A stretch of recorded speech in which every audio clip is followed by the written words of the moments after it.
Dumelang landlords, this is your girl Disebo D. Welcome to my YouTube channel. Please do like, share and subscribe, and if you have anything to say, anything at all, please do drop a comment. I would really like to hear from you. My landlords, I am obviously heartbroken because I lost my previous channel at 8k subscribers. Please do give your girl some love. My landlords, Umkhokha The Curse. Okay, let us start ngabani ngokhulekani. Ukhulekani decides to give uMabusi uJesu. Guy appreciate uMabusi while uMabusi is reading iBhayibheli, right? They are using the same Bible, but ngapha umvelase ngapha uJesu. I avela uzamxola phatheke kabi vele ukuthi you cannot be feeding uMabusi your Christ while you can see ukuthi uMabusi is going through some things. Like, have respect, have something. After that conversation, uMabusi discusses indaba yesikhwama nozamxolo. Uzamxolo then advises ukuthi rather go to your parents' house and then tell them, because you asking yourselves you'll never have ama-answers. Alright.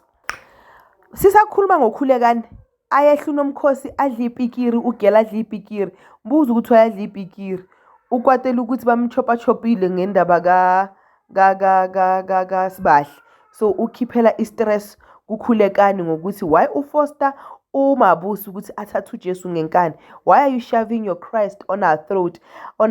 Sekubuza bani yena lo buye buzalwanini uNomkhosi. Amtshele ke ukhulekani athi usheshe waphapha because le nkolo yakho yiyo le eyenza ukuthi wena uqosha uSibahle, and ngenkolo yakho le bujudiya ipoligamy bayayivuma and bayayisupporta. So wena Paula Mdogo, you are very hot.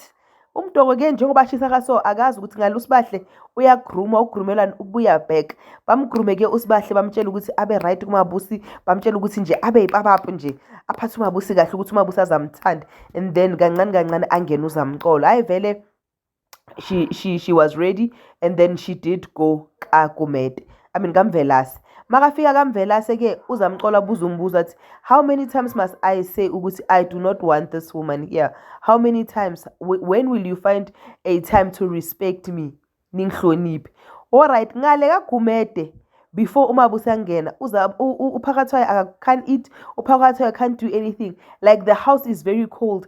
Ubheke isithombe sakaMvelase ngale disappointment yokuthi like you are supposed to be my savior, but right now I'm drowning and you're here. Hayi vele uyadrowna. Angena uMabusi, mangena hlalwe phansi kuze kudliwe. Hayi azadla uPhakathwayo ke makabona uMabusi.